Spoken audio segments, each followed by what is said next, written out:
Let me preface this video by saying that I expected to hate this game, but after having played it, hey, that's pretty good. And I actually kinda liked it. It took me a long time to even play this game due to the marketing for the game being god-awful. Hello everyone. As you may remember, Far Cry 5 ended with nukes. The word of mouth was mid at best, and the price was... But I'm glad I eventually played it. Thank you, Lord Gaben, for blessing us with your Steam sales. Because I am not paying 45 euros for this game. The game introduced some new interesting systems, such as a tier system when it comes to weapons, enemies and even outposts. The whole post-nuclear setting is quite beautiful, so all in all there is some great stuff here. But when I checked the title of the game, it said I was playing a Far Cry game. And this is the game's biggest sin, because it looks like Far Cry, it smells like Far Cry, but it ain't Far Cry. And there are reasons for this, so let's get into it. The game started development before Far Cry 5 was finished, but they knew they wanted to do a follow-up from Far Cry 5, but in a post-apocalyptic setting, as it was something the Far Cry team had wanted to do for a long time. However, as you all know, this genre is already quite saturated with games like Fallout, I Am Alive, The Last of Us, Rage and many others. So they wanted to try and be unique and do a complete opposite of the bleak barren wasteland, so instead they wanted it to be colorful with full of vegetation. The issue is that by 2019, this style somehow already felt outdated.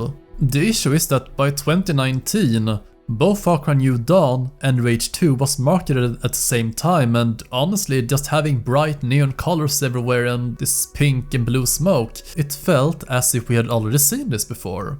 New Dawn is the continuation of Far Cry 5, since the game takes place in the same location, Hope Country, and the game was set to conclude the Far Cry 5 universe's storyline. Yeah, Far Cry has different universes now, go figure that one out. You will meet some characters from Far Cry 5 which survived the nukes, where some are good and some are awfully bad. Little Blade's got me run off my feet and I just need 5 minutes to myself.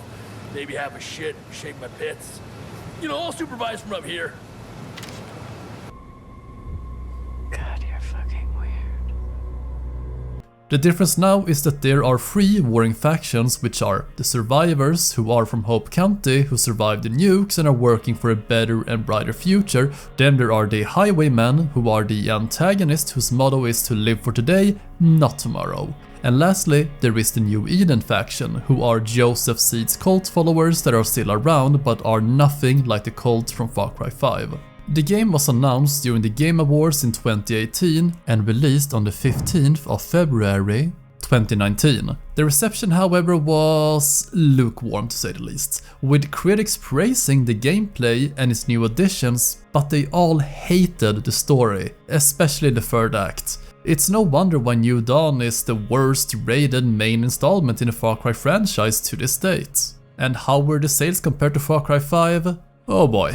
It was a pure disaster. They were down 86% compared to Far Cry 5. A good comparison is another spin-off installment, Far Cry Primal, which was also not full price at release, as it was just 45 euros, like New Dawn. It had a bigger world, I would say more content, but it also looked so different, and the sales compared to 4 were only around 40% lower compared to the 86 for New Dawn, which indicates that the game failed to convince players that the asking price was worth a glorified DLC, and 45 euros as an asking price? It's way too much. And if people had to choose between buying Primal and New Dawn, most would go for the former. And it just shows that Ubisoft did not care about the quality of this product and just shipped it to make a quick buck. But that's the history. So what about the actual game?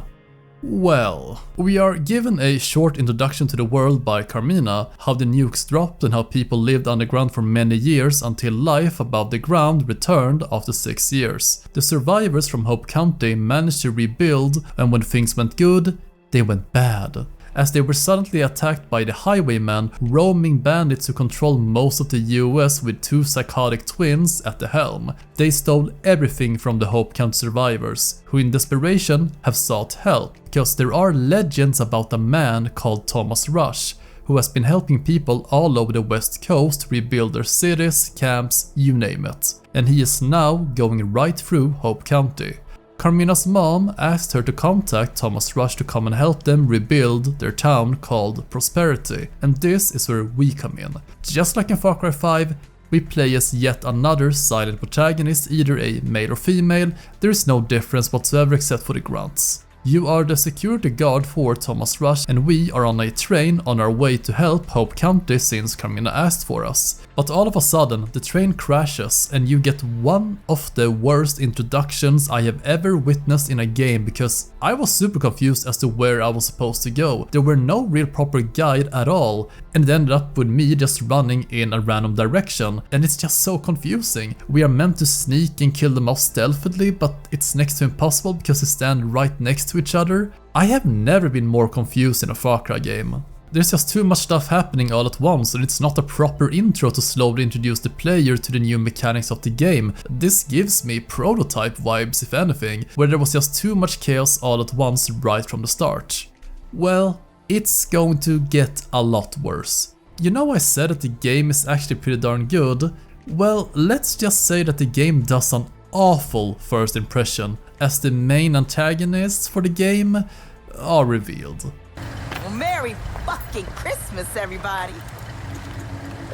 Santa delivered a whole damn train full of presents. What do we have here? And let me start off by saying this. I have never, ever met worse antagonists than Mickey and Louie. And I will come back to this later on in the story. Rabbits! Are you all problem solvers or problem makers? We solve problems. We've been solving problems all over this country. Barnes. We can give you fresh water, build shelters. We can get you anything you need. Barnes, shut up! You can build all that? Well, I'm not me. But Rush here.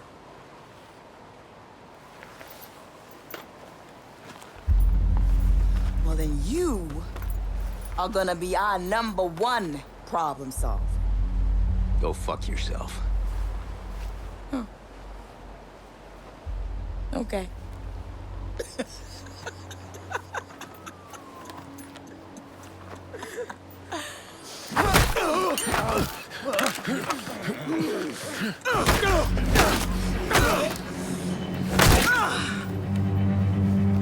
You done?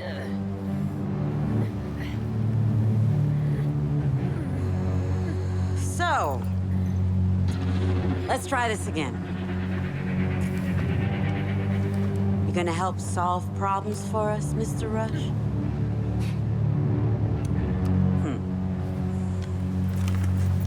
Okay.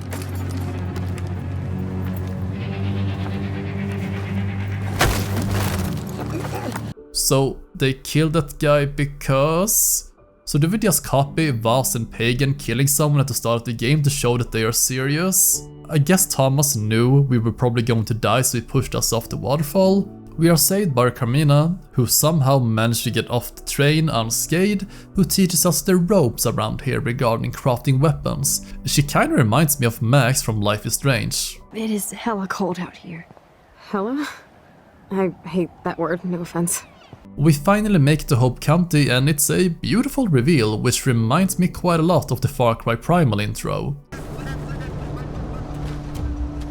There it is.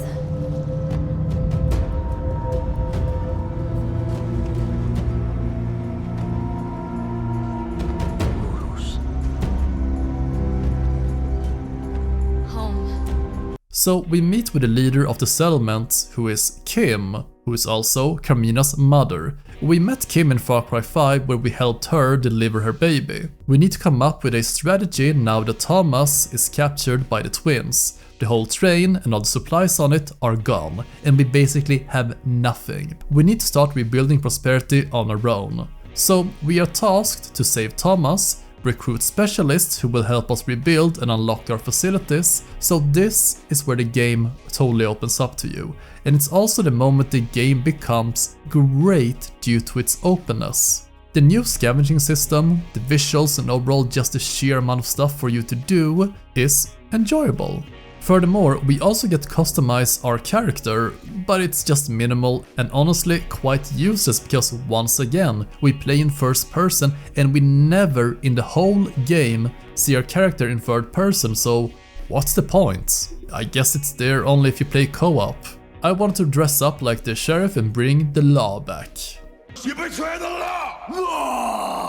Prosperity will now be our home base. It's like Assassin's Creed 2 in terms of handling your town because you can unlock and upgrade shops which will now open up trade and give you many different bonuses. Now to upgrade the base we need to do what Kim wanted us to do first. Find specialists and upgrade the shops. In order to upgrade Prosperity as a whole to a new rank. And I guess I should talk a little bit about the base building. There are 8 facilities you can upgrade to rank 3 and each rank gives you different bonuses. For example, how the expedition facility will provide you with access to expeditions. I will go more in depth about them later, but you can also upgrade it which will give you access to fast travel like in previous games, and the best perk by far is the 3rd rank which gives you access to airdrop to locations and outposts on the map. But it's insane because you can use it pretty much at any point of interest on the map which makes traveling a breeze. Another cool facility is the cartography, which allows you to buy maps showing different locations on the map where materials, animals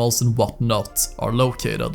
The most essential facility by far is the weapons workbench, which allows you to craft weapons of various quality from rank 1 to rank 4 weapons, and these make a massive difference in combat. To craft weapons you need to gather up resources first around the map, which you can find in different locations, or you can get tons of them through airdrops or do expeditions. You can only craft weapons of the tier at which the workshop bench is at, so you can't just craft legendary weapons from the get-go. However, I can't say I'm a fan of the fact that you can buy resources and weapons with real money, as of course Ubisoft wanted to get that extra green. It's just insanity for them to include microtransactions in a non-mainline Far Cry game. They should never be in a game. It's a travesty because a game like this should never be pay to win. Please Ubisoft, stop it. Most of the other facilities are fairly basic, such as building vehicles, which becomes redundant quickly after you unlock the airdrop. There is also a garden and medical facility, which will increase your health bar and overall health regen from medkits. The training camp allows you to recruit guns for hire, and lastly the explosives lab allows you to craft, well, explosive material. But it's probably time we head outside into the post-nuclear world, and let me start off by saying this. The visuals in this game are amazing and I love them. A lot of visuals are based on the idea of the super bloom, which happens in deserts, as there are theories that nuclear war would change the climate and even create desertification, how most of the world becomes a desert, but when it starts to rain, life will flourish. So the team implemented lush green life and flower colors to support the super bloom theory, and again it's a neat idea since the game looks gorgeous. Even though I understand why Ubisoft went into the bright neon and pink aesthetic, the lack of animals or humans affected by the nuclear fallout or the bliss is starkly missing here. We don't see much consequence of these things happening affecting humanity, and if anything, the game trivializes atomic war because this world looks habitable and kinda nice to live in. And does that not kinda defeat the purpose of a post-apocalyptic world? However, the positive is that the colors are amazing, and I like the fact that it's not just grey, dark and barren, which we have seen in so many games and movies. But as I said, by 2019, this already felt dated, and it's just ironic that they tried to avoid the dull wasteland cliché but jumped into another cliché. Hey, I've seen this one. This is a classic. What do you mean you've seen this? It's brand new. Even though New Dawn takes place on the same map as 5, the visuals are enough to mask it. Even if the map is smaller, it's more contained and filled with stuff to do, which is positive compared to the usual bloated Ubisoft map. Now, I said I love the nature side of things in terms of the color, but when it comes to the human side of things, that's when the cringe comes in, because I hate this neon, full of colors, Mad Max style. Yeah, it's explained that all the graffiti on cars, rocks and whatnot is to mark the highwayman's territory. But honestly, what's the point? It serves no real purpose to have it everywhere, and when it's everywhere it becomes less fascinating and it will bore you out quickly, and it makes it feel too adolescent and childish if anything. I can understand the appeal of people with spikes, helmets, football gear, you know, the classics. It's just the teal and pink colors on them that just throws me off. The gameplay of Far Cry New Dawn is by no means new, but your movements feel more streamlined and crisp. Your weapons and bullets have actual weight to them this time around. A massive improvement from Far Cry 5, where most guns lacked weight and punch, but seeing as we play in a post-apocalyptic world, all weapons have degraded, which means we must craft our own weapons. Since there is no currency anymore in the world, that also means we can't buy weapons. We need to gather resources to craft them for ourselves. Enemies, as mentioned, come in different tiers of 1 to 4,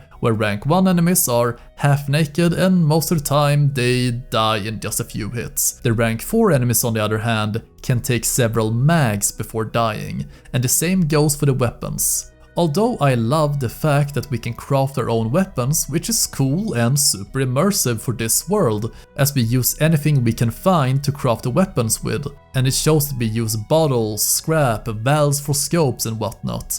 The issue lies in the fact that the damage is now in numbers and enemies have health bars, which is a first for the franchise. The devs themselves said that they wanted the enemies to be alive for a longer time while still being realistic enough for the player. And that latter part they fail hard at. Some of the designers tried out the numbers in terms of damage. The developers knew it was immersion breaking for the Far Cry experience, but they thought more fun was worth the price. I'm personally not a fan of this mechanic. Especially since you pretty much can't kill tier 3 and 4 enemies with rank 1 or 2 weapons, which means it's a soft lock from progressing certain parts of the game. I'm more a fan of the old, any enemy without a helmet dies in one headshot by any weapon, as it's more realistic, and it feels satisfying to be rewarded for your good aim. Here you can spray and pray full mags into the enemy's head and they won't die because your gun is either too bad or the enemy's health bar is too high, and this just breaks the immersion immediately. I love the weapon crafting, but I hate the enemies level. Why can't they just have gone in different directions, where the enemies just range from easier to harder ones like in previous games? They have more armor on them. Let us only be able to create shit weapons like the ones from Kids Next Door at the start, and later on we create weapons which actually resemble full-on weapons. It feels like a missed opportunity here. The perk system has had a slight overhaul with overall a lesser amount of perks to choose from compared to Far Cry 5. I think that's completely fine for this game. As in New Dawn, you also have many innate skills that would otherwise be perks, as you can use them from above, from below and chain takedowns from the start of the game without spending any points on them. My main problem is the fact that you need to unlock a perk for takedowns 4 times, one for each enemy rank, which is insanity. And again, it's there to soft lock you from progressing the game. Earning perk points though is easier than ever, as you can either get them for finishing challenges or find them throughout treasure hunts. The menu for challenges have been updated, as it's easier to find what challenges you want to beat. Though I am a bit baffled by this, as you can unlock perk points by killing X amount of enemies with X type of weapon. You can also get perk points by killing enemies with the same weapon type, but it's rank 2 of that weapon type. So you could get perk points for killing enemies with 4 types of snipers from each rank, and that's just way too many perk points and I don't get the point of it. Just have perk points for each weapon type, not the level of that weapon type. You can unlock the most essential skills in just a few hours of playtime. And overall, I like the streamlining of the perks compared to Far Cry 5, but I still prefer the skill trees from Far Cry 3, 4 and Primal. The devs said that every weapon in this game is unique, but that they created a soft level system that level 1 weapons will never become better than level 2 or 3 weapons. They tried to make it a light version of the system from Assassin's Creed Odyssey and Origins. Overall, they want the player to use more weapons and switch between them, which has been an issue in earlier installments where players get the optimal setup and then they never change their playstyle or weapons. Though I have to question the fact that we build our own weapons, yet there are no attachments in this game. That's right, you can't craft weapons and change attachments such as silencers, extended mags or scopes, which breaks tradition as this has been a staple of the franchise. And again, for this game, it makes no sense. Why do we craft our own weapons but we can't do the attachments? But thank God, the takedowns are back for real this time around, with some of the most gruesome takedowns to date. The Far Cry team truly took the negative feedback to heart from the goofy takedowns from Far Cry 5 and changed it up.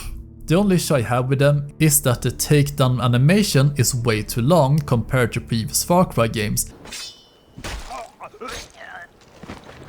And I can't really look around while doing the takedown, which makes it super hard to find and aim with a knife takedown. And it's also much riskier to kill enemies from behind and in stealth, because now you can be spotted by an enemy because it takes too long to kill them. Every new tier enemy is harder than before, especially the legendary enemies, or rank 4, which has some really cool AI and programming in them as they feel human-like in their movements, like chasing you down, gliding, sliding and shooting. They are a huge challenge if you don't have the greatest weapons, which is great, and these are probably my favorite enemies from any Far Cry game at this point, and it's kinda sad that Ubisoft did not utilize its AI for later installments.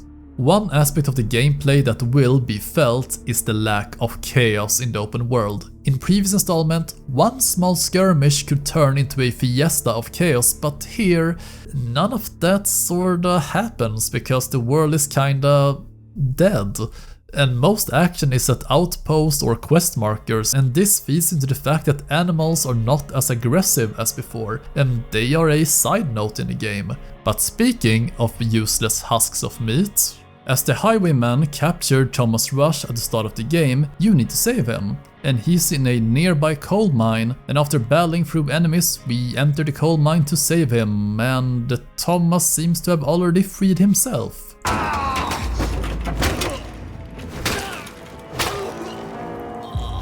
Oh my God.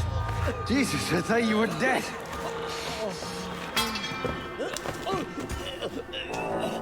I should have known you'd come through.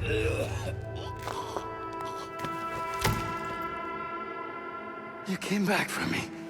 Ah! You crazy son of a bitch. You came back for me.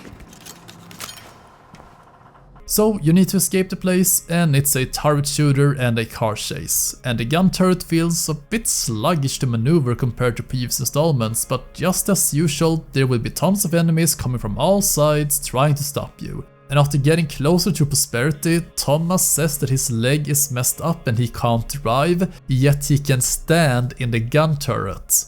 That makes no sense. And I honestly don't understand why we have to change driver, because there are no more enemies when we drive to camp. So why can't he drive the whole way? Thomas starts to talk about mysterious people who look like they were from the Stone Age and were fighting with the highwayman, and they used bows and arrows instead of guns. If we could get them to help us and be on our side, maybe they could be allies against the twins in the future. We get back to the camp, there is some dialogue, and motivation is what we need, as Thomas is willing to help Prosperity grow. Well, the twins have a way of making you feel hopeless. You can see why we need your help. They're not much use, LBT, anymore. We can still do this, Rush. Build this place up and make it strong, just like we talked about. It's not that easy. We had specialists, experts. But you must have started small. This is no different. You've done it before. Show us how. We're gonna need more people, and they're gonna be willing to learn fast. We will. He wants us to recruit more specialists and upgrade the facilities of Prosperity so we can upgrade the camp to rank 2. Which will increase the defenses, such as building walls and watchtowers with running electricity. But when it comes to open world games, I tend to do a lot of side content before the main missions, which is why I managed to level up quite fast and made most of the main missions a cakewalk afterwards, as I found pretty much all the specialists and companions. before the later main missions. As New Dawn also has many new companions for you to choose between, there are also a few old ones from 5. But they're all the same in terms of replacing a dog with a different dog, a bear with a boar, a sniper with a sniper grandma. You get my point. There are 8 companions in total, and I'm very happy that they changed the skill dynamic from Far Cry 5, as now your companions unlock more skills and perks after they kill more enemies. For example, after 15 kills, Timber the dog will tag crafting material and nearby alarms, or how Nana after 40 kills can shoot through covers. They also travel in different ways, as some will have cars with them, some will run by your side, or how Timber the dog will ride shotgun with you. These are all fun perks. The issue is that most of them tend to attract enemies' attention, which becomes an issue when liberating outposts, as you want to be sneaky. There is a difference between companions and specialists, as the specialists will come back to your camp to help around in Prosperity, whilst the companions will help you out in the open world. Some of these are again new faces, and you will remember, for example, Grace, who makes a comeback, who was the sniper in Far Cry 5, but here she has seemingly gone blind and has a guide dog with her. She is battle hardened for sure. She wants you to retrieve a saw launcher from the highwayman at a nearby train station. After retrieving them, she tells you to keep it as you have better use for it, but she will return to Prosperity to help out and teach the younger generation what she knows as a specialist. Another companion is Celine, and again, the writing is so different here from previous Far Cry games that it becomes uncanny.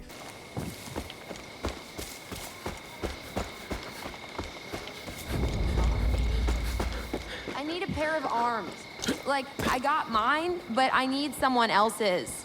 Oh my god, my dude, I am in like the worst real-life come down that's ever graced the freaking planet right now.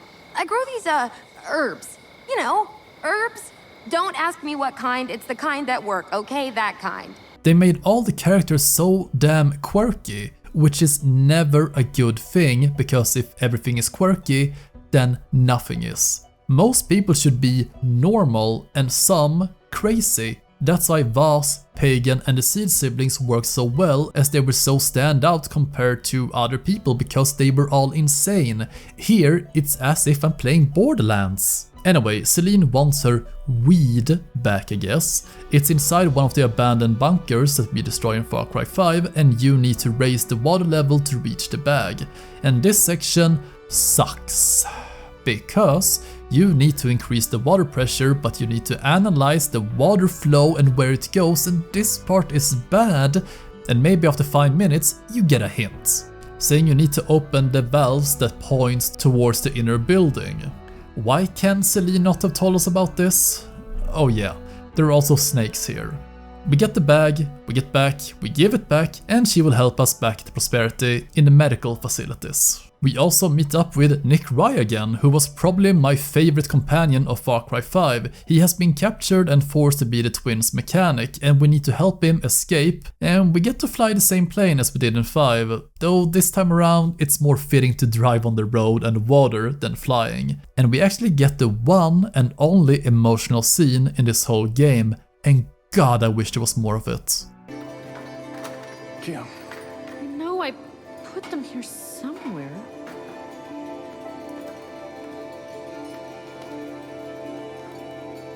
Hold on. They were just here. Where did I put them? You lose something, darling? Hey, baby. Hey, you know, if you're busy, I could always come back. No? Hey, kiddo. Thank you.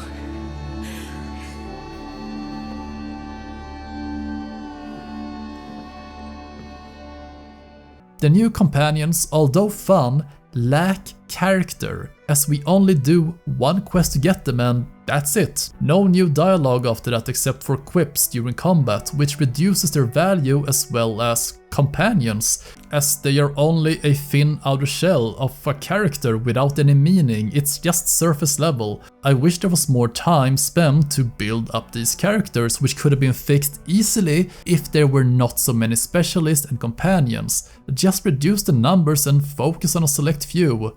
Welcome to Chateau Beauchamp, the loudest, smelliest place in all of Hope County. And the only spot where my little shit kicker likes to sleep when he's cranky. He's up there in the bro's nest now. We call him Blade. Yeah, he's my cousin Herc's baby, but we're raising him together. I tell you what, though, he's a real chip off the old block, loves farts and the sound of gunfire. It's like swaddling to him. Well, I think it's time we should talk about the funniest activity in this game and most other Far Cry games. The Outposts. So, in order to upgrade your base, you need ethanol.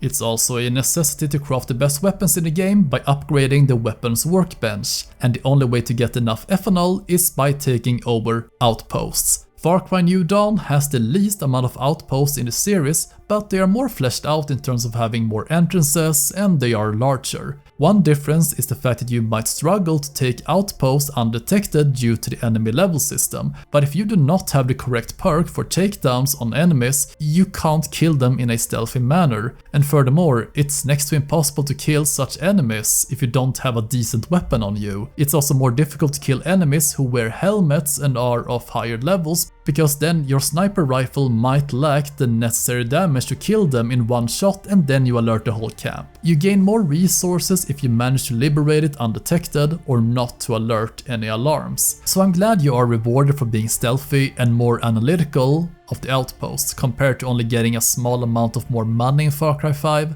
New Dawn also introduces a new mechanic when you liberate an outpost, as you can now abandon or scrap it for material and ethanol, which will allow the highwaymen to take it back with more experienced troops, though I wonder, how exactly does this work again? You scrap the outpost and squeeze it out for all of its value, then you leave it, the highwaymen take it back, and somehow it now has more resources the next time you liberate it, and this goes on until rank 3?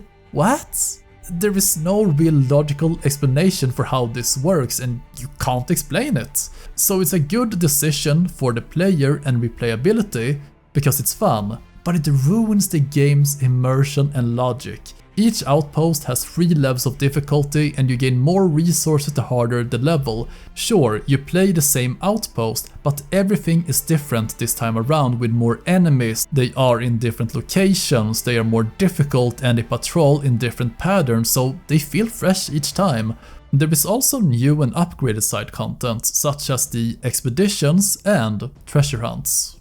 The best new side content by far is the expeditions, and this mode is genius. I want this in every new Far Cry game. It's basically an extraction mission where you need to infiltrate enemy territories throughout the US. Yeah, not just Hope County, the whole freaking US, like Alcatraz and Najovo Bridge. Yeah, it's insane and kinda destroys the world building, as the highwaymen are in control of most of the US. The helicopter will drop you off at different locations each time because just like with shops and outposts, these expeditions have 3 tiers in total and they get more and more difficult with more enemies, higher level enemies and a longer path to the extraction point. The mission is to infiltrate the enemy base and steal a package. After you pick it up, it will give you a 30-second head start where you have to run to the extraction zone. After those 30 seconds, all enemies on the map will become alert to the package and your locations and they will start to chase you down, which is a really cool concept, and these situations tend to be nerve-biting because there will be tons of enemies and you are making a last stand waiting for the helicopter.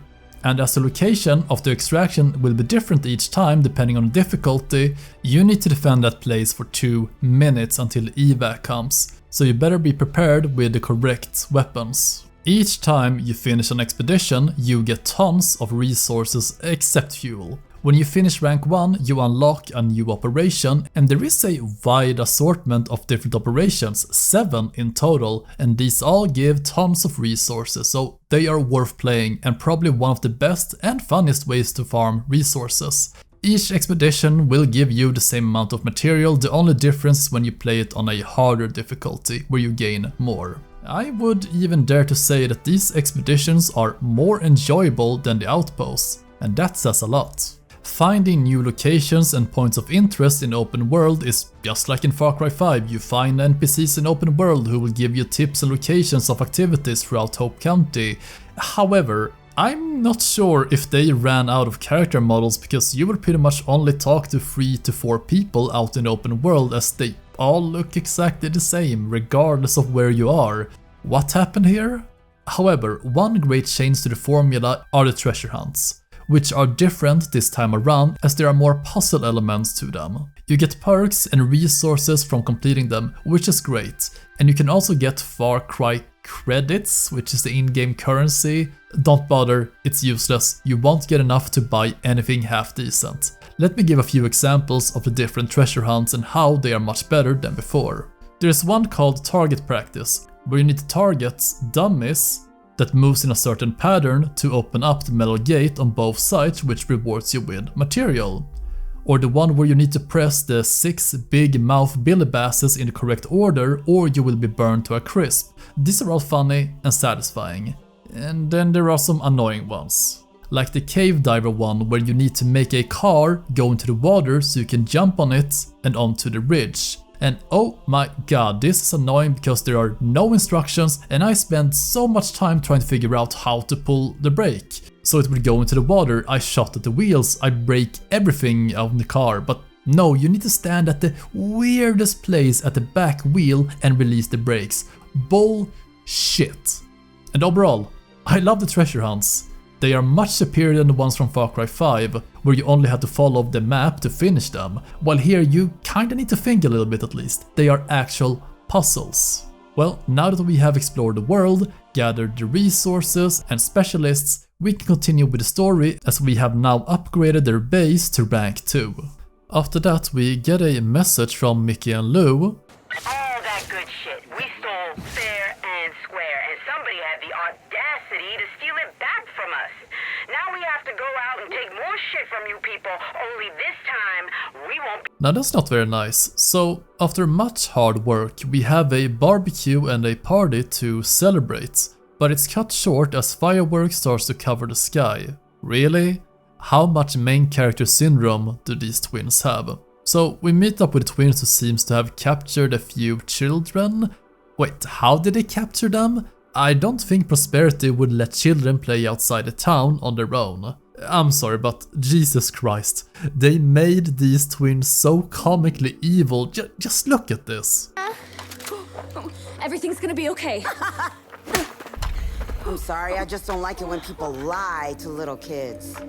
Bruh.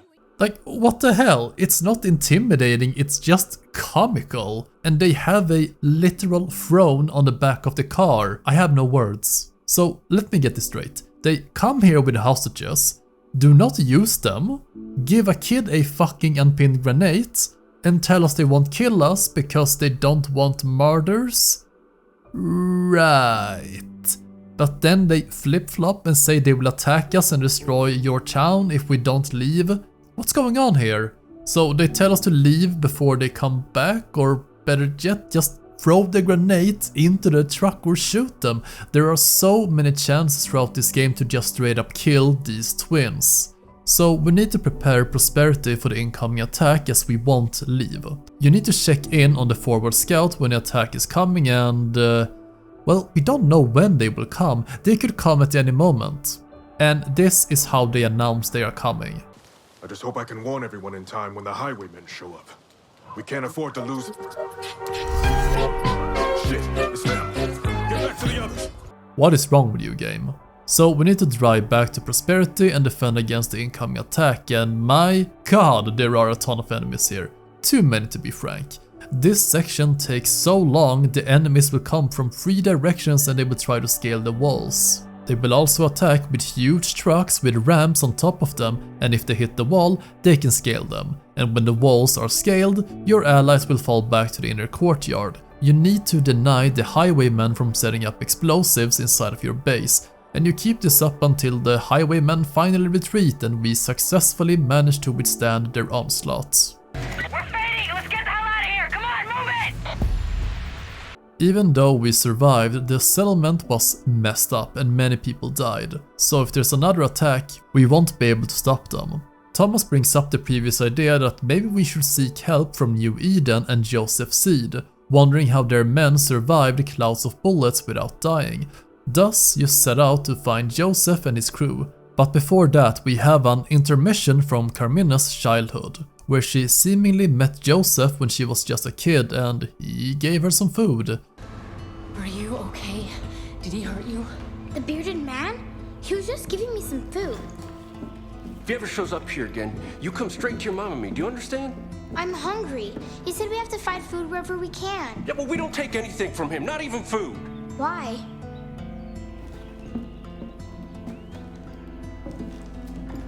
Because we knew that man before you were born.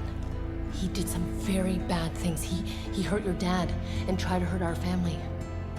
Hey, you see him again, you run away as fast as you can. You hear? Go on inside, honey. She's got to learn. We do not accept help from the babes. I don't really know how this is relevant to the main story because it doesn't really come up again. We can now choose between two main missions, where one is to find Joseph and his New Eden cult. The other is to infiltrate the highwaymen through their fight club or MMA, whatever it is. We start with the latter, where we find a contact who owes the twins money, but he wants to hire you as his representative for the arena. But first, a short test.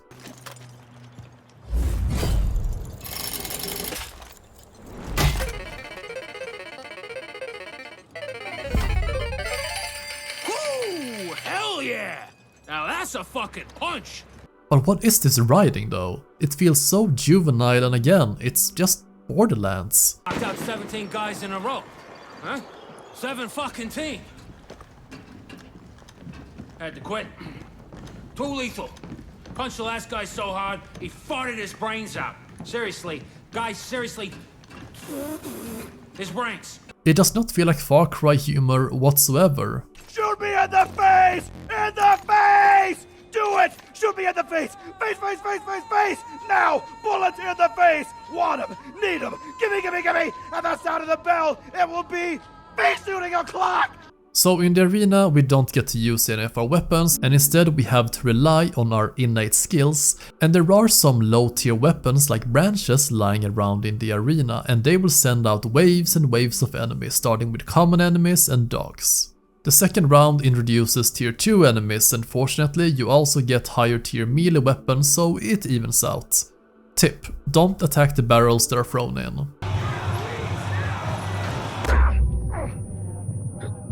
In the third round, rings of fire around the pit appears, and lastly we fight the pit champion, who is an epic enemy and is quite tanky to take down, so use the exploding barrel to take him down and then go in for shots between swings.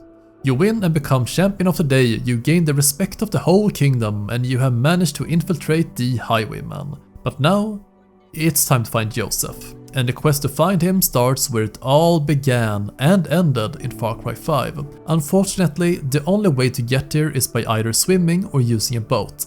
But in this game there are barely any boats, so swim it is. But unfortunately, there are tons of monster fish patrolling the lake and they will chase you down hard. After reaching the island, you start to trip on the bliss. My name is Joseph C. I'm known to some as the Father. So you need to realign these New Eden Gate symbols, which is a small but fun puzzle in itself, and Joseph says we must cleanse the symbol and walk the path. And he gives us some backstory regarding what happened in Far Cry 5, or rather his perspective of the events. Years ago, I heard the voice of God. He told me about a difficult path ahead. I followed it all the way to an ending and a beginning. The one who stood against me became all that I had left. could have judged them, but instead, I forgave them. And then I gave them a new purpose. After finishing the 3 puzzles, they gave us direction to go into the bunker where Joseph resided after the nukes dropped, to pick up his Bible. And with this, we can now go to the New Eden camp to talk to Joseph. But instead of Joseph, we are met with an unfamiliar face. Or is it? It seems that Joseph's followers are living in a medieval village as there is no technology whatsoever here. No guns, no computers, no cars. And it makes sense since the cult was made to survive the apocalypse and afterwards not make the same mistakes that led to the nuclear war, so I kinda like it. You follow the judge, as he's named, to go and see Ethan, who seems to be in charge of the village.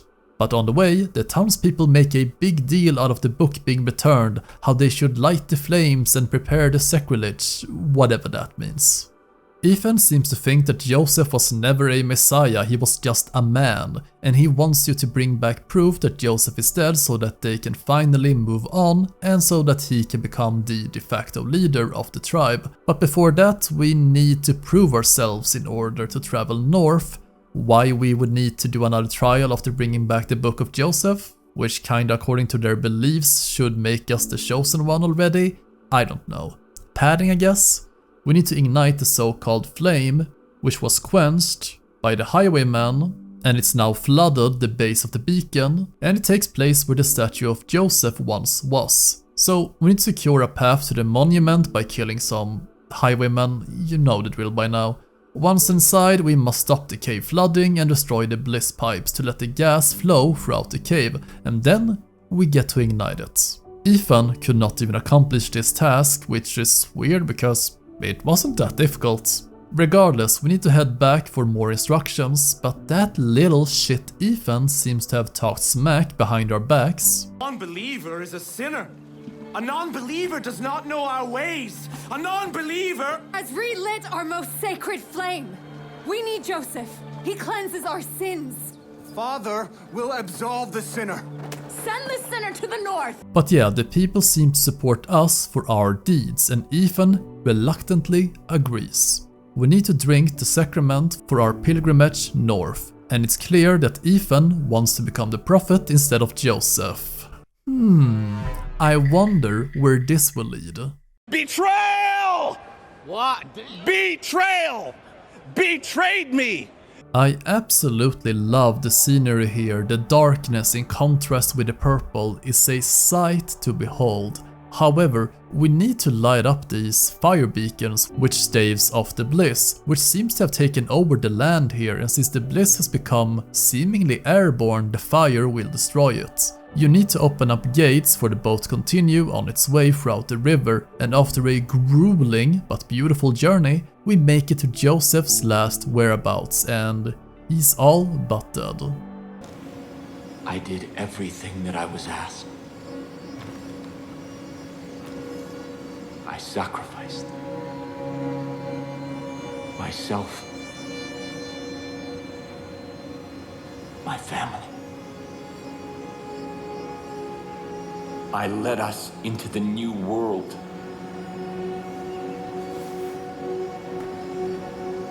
I thought that it would be glorious. I was wrong.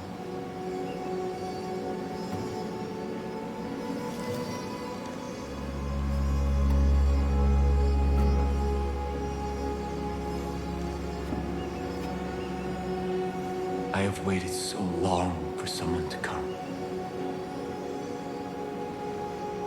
I've begun to despair.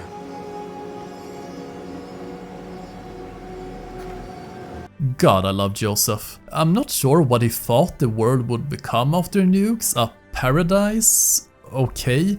I'm really confused now.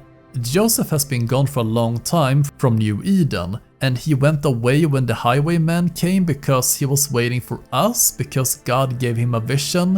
Why could he have not just waited back in New Eden waiting for us there while protecting his family? Why did he have to go all the way up here? Okay, so during the darkest times, he fed his tribe the apples, but does that not mean that they also had to go through this test, battling their inner demons like Joseph? That does not make any sense whatsoever, especially after what happens towards the end. Anyway, we eat the apple and take the test as it's supposed to be a reflection of our inner self that we need to defeat. You know, all the bad stuff, etc. But someone tell me how the hell this works for us, because we play as a character who is a blank canvas. We know absolutely nothing about our character, our motives, fears, dreams, anything. So this shadowy inner beast means nothing to us because we are not a character and it has no meaning. So how can we kill the beast and cleanse our souls when we don't even have one? It's sad because this had some potential. If we succeed a test, that means that we are the shepherds sent by God to take Joseph back to his village. The fight itself is just run around, aim for the weak spots and you win. But I do have to say, I love when we get superpowers towards the end of the fight and knock the fuck out of that bear several times who has the ragdoll effects.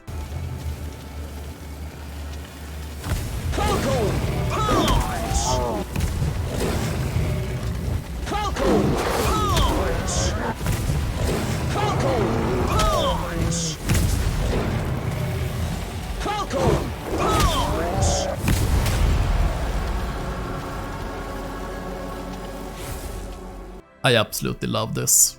With the test done, we can now go back to New Eden, and let's just say Joseph does not enjoy what Ethan has been doing. My children, I know that you have suffered, and I know that you are afraid. I have been gone from you for a very long time, but you were not abandoned. God spoke to me, and He has shown me a path out of this darkness. We will no longer hide behind these walls. We will no longer simply hope that this plague of locusts leaves us in peace. The time to fight is now. And God has sent us His sword. Here! And I just love this expression on Ethan, who thinks he's going to be the sword. We also get one last reward from Joseph, the judge. Yeah, he's going to be our companion now. Well, there is a reason why Joseph says he only speaks in one language, violence. Well, in the Far Cry 6 DLC, it's revealed that the judge is the deputy that we played as in Far Cry 5, and Joseph managed to manipulate and brainwash him into becoming his right hand, and it's kinda cool, but still also kinda meh at the same time. It feels like they had no idea whatsoever how to write the deputy at the end of Far Cry 5 and then the transition to New Dawn, so they went with this instead. And it also ties into Far Cry 5 how Joseph blames us for all the violence we have caused by killing most of his cult, his siblings, and caused the apocalypse. So us only speaking the language of violence is tied to the previous game, so that's pretty neat at least. Oh yeah, we should probably talk about the Eden's gift abilities. So after eating the fruit and defeating our inner demons, we also get superpowers, which are now skills that we can spend skill points on, and some of them are fun. Like the double jump. That's right, you can now do a double jump in the air and it changes the whole game in terms of maneuverability and having control over the battlefield, and also making it faster and more fun to traverse the land. I barely even used vehicles in this game and instead just ran on foot and double jumped. The other active ability is Ghost, which temporarily makes you harder to detect by enemies, but honestly this one is kinda useless because the AI is already pretty bad at spotting you in stealth. The third active ability is Wrath, which increases your movement speed, your melee damage and reduces damage taken, and you can't get knocked down when you get close to enemies. So it's pretty much a combination of all the drugs you could use in Far Cry 5. I think all in all these powers are fun, though I'm not sure why we needed an active stealth ability. The double jump is awesome and changes the whole gameplay dynamic. It's time to meet with the twins again as they have captured Thomas Rush again, so we must go and save him again, but before that we need to listen to these two annoying twats. But you and Rush kept making too many problems for us, so take things into our own hands. Now it's our turn to make problems for you. Your people here counting on you. We're gonna show them just how much of a curse you really are. Apparently, they have also captured innocent civilians and trapped them in rooms with explosives, hence, we need to disable all of them. All while enemy troops attack us in waves. They also have people strapped to explosives, so we need to shoot off their chains from afar, because if we get too close, this happens. I really tried.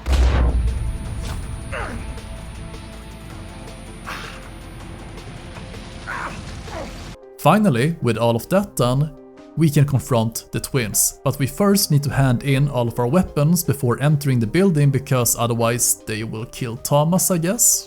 So we confront them in the room and yeah, they're both unarmed, by the way. Kill them. Please, kill them. You can choose to handcuff yourself or not, it does not change anything. I refuse because I hate these two, so Lou puts us in chains and hello, kill them. Once again, neither of them has a gun, and we are not at gunpoint. They look like twigs, and they would have no chance against you if you actually try to kill them. Why not just have one of them aiming a gun at you or Thomas? It's so damn easy. But no, let's make everyone stupid as, oh wait, they had a gun. Here's the fucking stick. Okay, well, that sucks. God, these two characters are annoying. We finally go into rage mode and beat their asses until we are shot in the chest.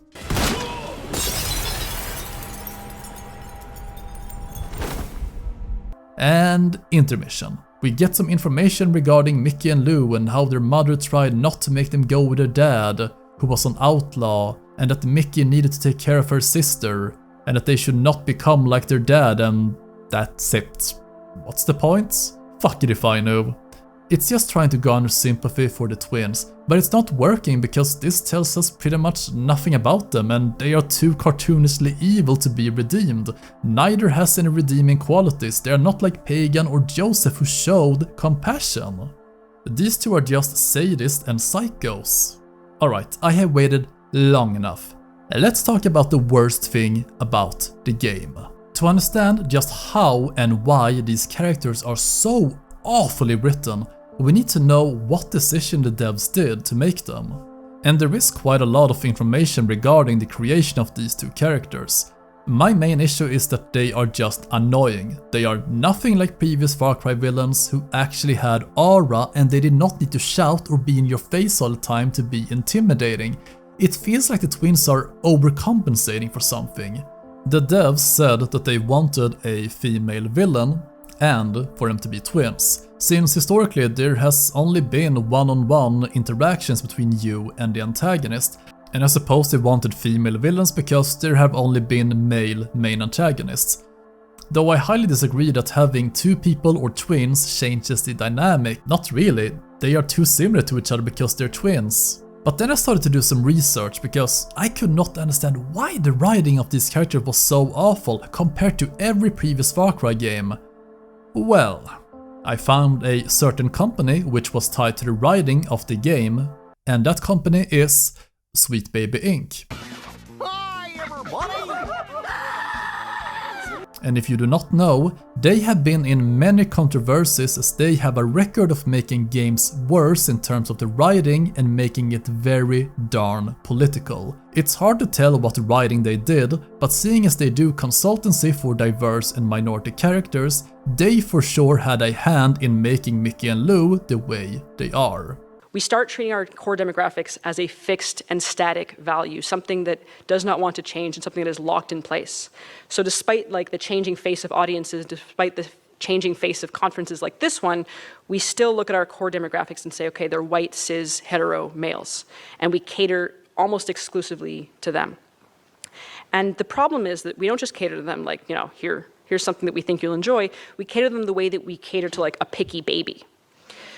We feed them the same thing that we know that they love, and we keep on feeding it. We're like, here you go, you love it, eat this, eat this, eat this. So that then when they get anything else, they react as a picky baby would, which is be like, oh no, thank you, I do not want this. And we've actually done this so long that what we're doing is creating an entire nation of picky babies, and they make us scared to deviate from what we actually want to do.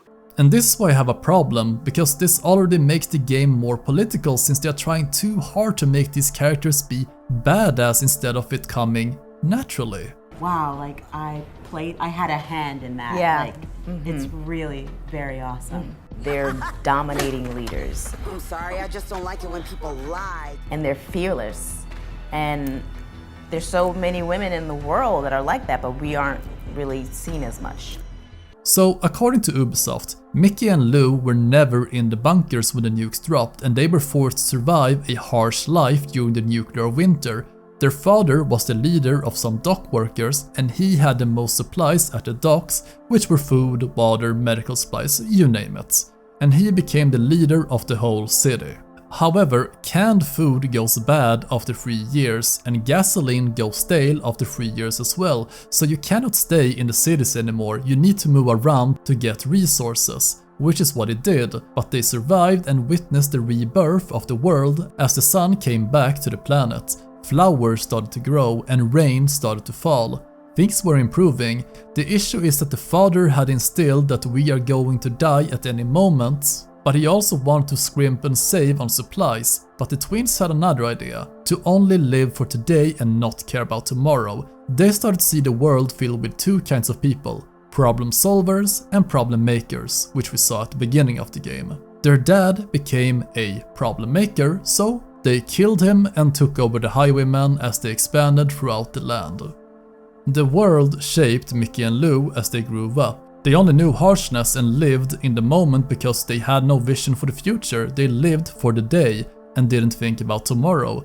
And this view is fundamentally opposed by Carmina and the rest of the Hope Camp survivors. It's just too bad the game does not really communicate this well enough and we only see these two as psychos. And what I just read are from the interviews, it's not in the game. Mickey and Lou had a ton of backstory, yet barely anything made it into the actual game, and you would not know this if not for the interview. So yeah, Mickey and Lou think they're doing the right thing, they are nihilistic as hell, so they would rather have a party and enjoy themselves even if it means hurting people around them. One of the issues is the fact that we have two villains that need to be fleshed out. Still, it's an issue because the screen time is 50-50 for each character, which in turn does not make either of the characters interestingly enough, or that we don't get enough screen time of each one of them to understand their characters and their differences, as one is smarter and the other one does things on a whim and is more brutish. Like, that's it? That's the difference? These are not fleshed out characters if that's the only difference. Even if it's cliché, I would have liked it more if the twins were more of the same, with only small differences, finishing each other's words and sentences. It would have made more impact, and seeing as this is not a full-on mainline Far Cry game means they did not have enough time to flesh out each character.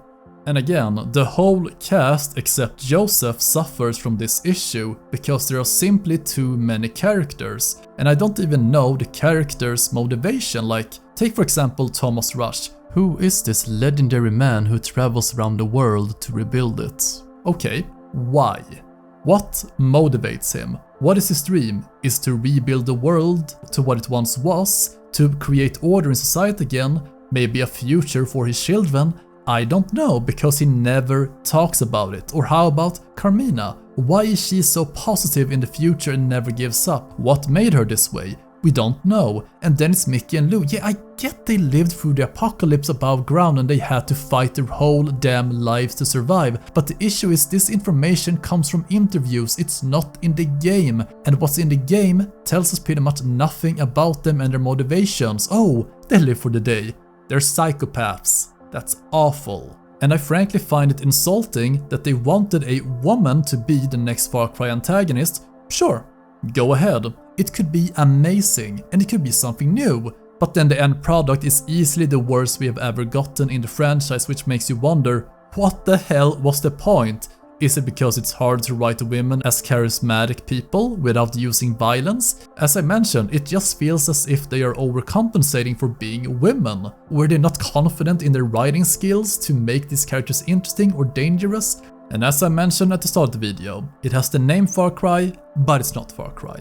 And with that, I mean the tone and writing. It's more like Borderlands if anything. I have mentioned it several times now. It's just Borderlands. It's nothing like Far Cry, which most of the time is always serious when it comes to the main story. Pagan, Vaz and Joseph always commanded the scenes without threats or being in your face all the time. They felt natural as we understood where Vaz was coming from and his own trauma, which made him act in this manner. It's for survival. Pagan, who holds so much love for you as you are the last memory of Ishvari, and how he wants to give Kairat to you so he can move on. Or Joseph, how he desperately wants to prepare for the upcoming apocalypse and try to persuade you to not cause it by breaking all the 7 seals. These characters have agency and motivations behind their choices and the way they act. They don't force themselves upon you.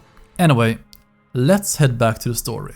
After Thomas is killed in quite a gruesome manner, it's too bad. Again, we don't really care about his death, and as I mentioned, he's not even a character. They did not learn anything from the Far Cry 5 twists. And oh yeah, Mickey and Lou, they don't make sure that we are dead because, of course, let's throw in even more cliches. Well, thanks to the Eden's gift, we managed to survive and get back to prosperity with Rush's corpse, where we are now having a funeral. And again, I feel nothing. But it's time for some payback against the twins. So we need to infiltrate the Highwaymen again, where Irvin, the guy we fought for in the pit, will help us infiltrate the prison, but only if we kill the warden, as he has taken Irvin's rank. And it will also help us get closer to the twins, as Frank has a spot in the derby, and if Frank is out, Irvin will take his place, and you will drive for him. And if we win, we will get invited to the dinner, which will host the twins and all of their top brass around the United States. And this section it's dragged out. We need to work on the bullet farm making, well, bullets? Literally.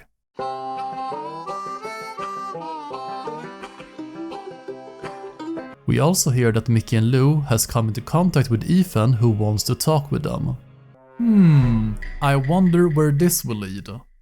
Betrayal. Work is done, and yeah, for some reason they want us to find a knife to kill the warden with, because without we can't really kill ordinary enemies unless you have the Eden's takedown perk, but for some reason it's not mandatory to get the knife before going after the warden. Whatever. We kill him, we get the racing gear, and we escape the prison. So, on to the derby. And it sucks, as enemies deal way too much damage, there is too much destruction and chaos, and since the driving is kinda meh, it makes it so much worse, and if you take too much damage, boom. And trying to kill the huge truck is a mess since it's fast, it's big, and there's not much area to shoot the driver at. So we kill him, we go to the celebration party, where all the leaders from the Highwaymen have gathered. I'm serious, this is the full leadership. Since we are in disguise, no one can recognize us, which is good since Mickey, Lou and Ethan are here. And this man is crazy trying to cut a deal with these people. He's willing to give up the fruit? Why would he ever trust these people? Oh look, more edginess. You're going soft in your head like your pops.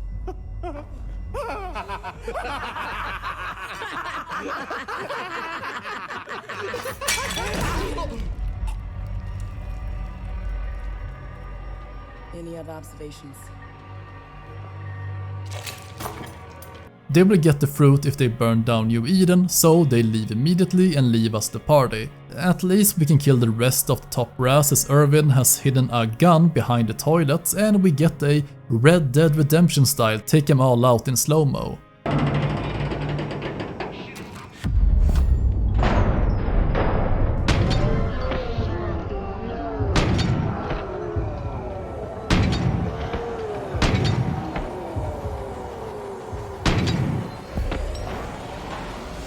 It was kinda cool though. We need to hurry back to New Eden, but it's already too late as it's already burned down to the ground. Well, it's time for the final confrontation with Mickey and Lou, who has also set up a trap for you. Though I wonder how the hell they found out you were still alive. Makes no real sense because you were in disguise and they have no idea you were even alive. Sure, they might have gotten a radio message that we killed all the top brass, but they made sure we were dead, so they should suspect someone else, not us. Let me start off by saying this. I have never, and I mean ever, played such an awful boss fight. It's everything wrong with guns and health bars, and it's infuriating. You wanna know how long this boss fight took me to play? 16 minutes. And no, it was not because it had different stages or phases in the boss fight. Nothing changes between the start and finish, and I was maxed out on every skill, I had all the gear, it was the highest level, and I had the Eden's power. Yet it took me this fucking long to kill the twins. Oh yeah, you need to kill both of them, they have separate health bars. Mickey has a sniper and a shotgun, so you can't kill her from afar or close, you have to be mid-range, while Lou has an LMG and a flamethrower. And if that was not enough, they also call in ads to go after you. Like, are you out of your mind? There should not be any ads here, and making bosses bullet sponges is one of the worst types of boss fights you can do. At least Far Cry 5 was creative with it. Please just bring back the Far Cry 3 QTE boss fights already, please, anything over this travesty. At least there are ammo crates here with infinite ammo so you can't run out of it. I just hope the devs take notes of this as to how not to do a boss fight. So finally, these two awful characters are dead, right? Well, no, because we get another awful cutscene. Fuck.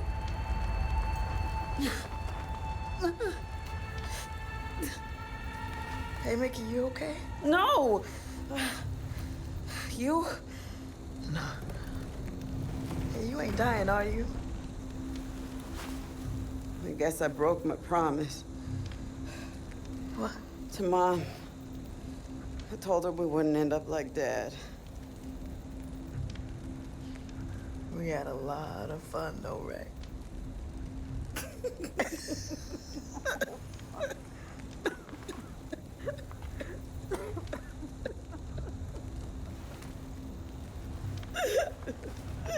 Hey.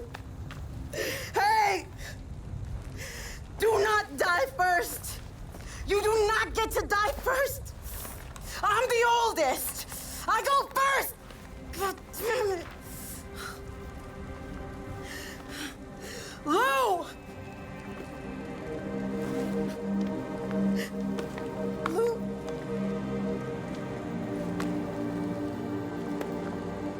I was supposed to take care of you.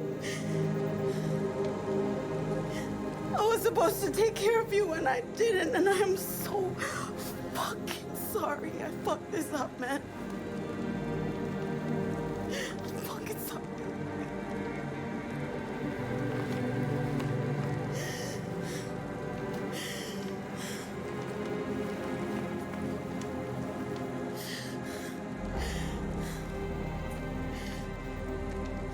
You know, Rabbit, you remind me of our mom. She had hope. She had dreams. She just wanted to fucking make things better, and I should have listened to her. But things just got carried away.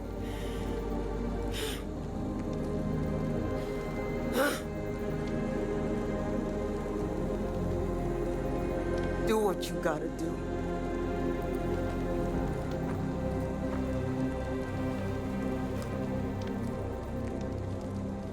And hearing the music and the dialogue, the writers actually tried to make us feel empathy for these monsters. Like, nah, fuck that, rest in peace. So we get a final choice to either kill her or walk away. Well, I'm not taking any chances, so go to hell already. Do something about that, or if you just leave, you'll never see me again.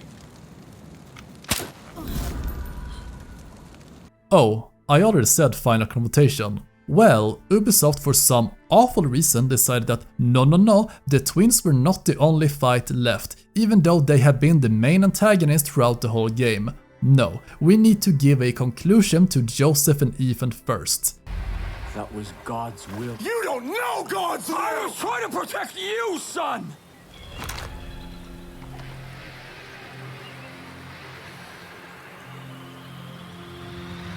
Taste is sweet.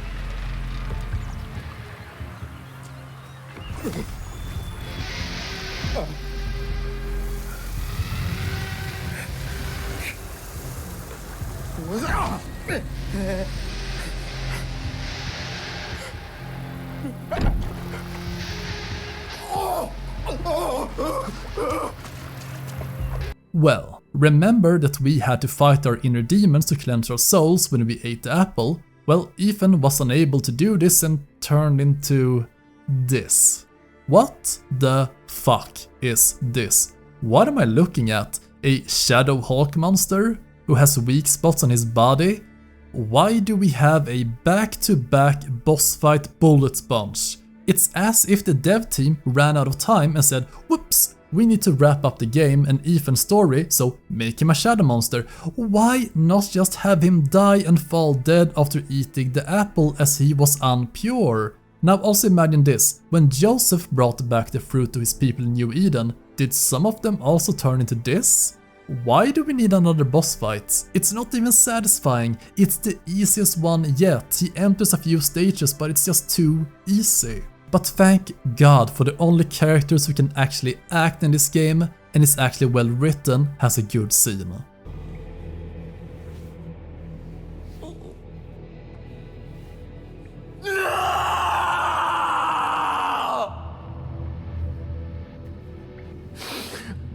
Oh, my son.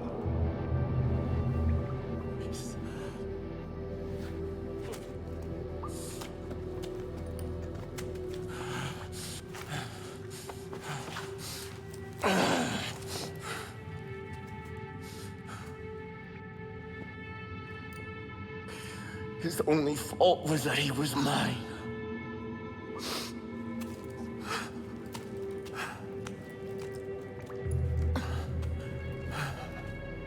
This is interrupted by another intermission, during which we see that Ethan was always going to end up this way. It was prophecy, whatever. Even though he was young, like, Jesus Christ, what is that line? You're an old man. And when you die, I will take one. Joseph finally comes to a realization of what has happened to everyone he loved. All of his actions have led him to this and how he has lost faith in God's plan for him and he wants us to kill him. Hence, we get a choice. Release me.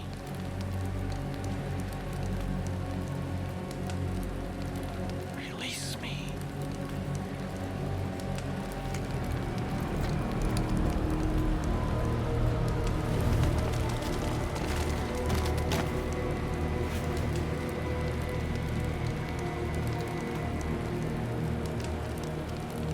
Release me! Release me!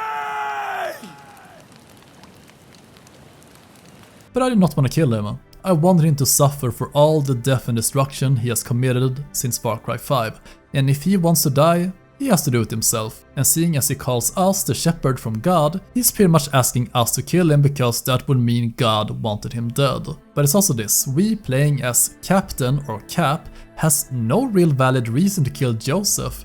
He has helped us throughout the game, he was never an antagonist to us, and he showed no harm towards us or others, so again, why would we ever kill him? It feels like the writers only gave the players this choice because people wanted an ending in Far Cry 5 where we can kill him. And sure, you could say that we know that Joseph destroyed the world, which Kim and Nick told us about, but we still do not have that personal connection to him and we don't know all the shit stuff that he did. But I still like Joseph in this game. I think most of the writing for him, it's solid. However, the main issue I find is that we don't really know what world he wanted after the nukes went off. Did he think it was going to be like the Garden of Eden in the Bliss in Faith section? He was able to build a new Eden for his people and he fed them with God's help. In some of the notes we find when looking for him, he says how he started to hear God's voice again after the nukes, that he has seen what's to come, and that we will be the shepherd when he is gone. He says it's a face he does not recognize and it's not one of his flock, but it also tells us that he never intended for Ethan to become the leader after him.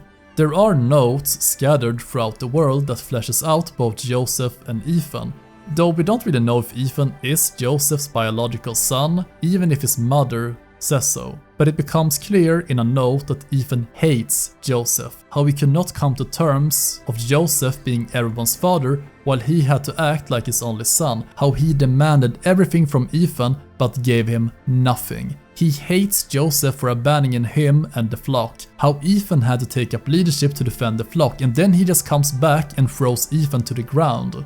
And he got no gratitude whatsoever. And how he could feel the two deadly sins, wrath and envy, gripping him tighter, and how he needed to be a leader in everyone's eyes. And this makes total sense as to why Ethan reacts the way he does when we find the book. We light the fire and we bring Joseph back. Ethan wanted to be the one to bring back the book, he wanted to light that fire, but he also wanted Joseph to be dead so he could become the leader, and that Joseph's vision would become void.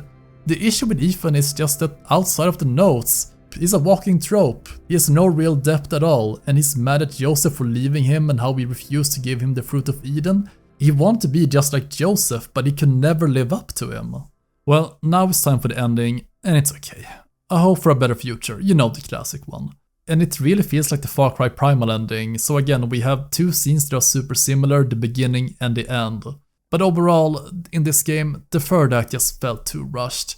In conclusion, the gameplay is some of the best in the series. It's really fun, it has a great gameplay loop, the expeditions were a fantastic addition to the franchise. I also just loved the visuals and the atmosphere of the game. It's downright beautiful to look at. The treasure hunts were a surprising change which forces you to think a little, as everything is not explained to you. The crafting system, albeit great, suffers from the fact that you can't really modify them with attachments, and giving enemies levels and health bars ruins the immersion, which is sad, because the crafting tries so hard to immerse you. However, the main issue which drags the whole game down is the main story, and especially the twins. I'm serious when I say that they ruined the game, and I dreaded playing main missions because I knew that it would mean more of these two. It has been a really fucking long time since I encountered such annoying characters like Mickey and Louie. I'm thankful that Joseph picks up the slack and carries the narrative on his shoulders, as he does a great performance, and you can truly feel for him when he starts to think that he was in the wrong. So, should you buy this game? I recommend it only if you buy it on a sale, and Ubisoft tends to have huge sales on their games, so wait for that. Well, 8 games down, 1 more to go. See you in the next one. Don't forget to like and subscribe. Bye!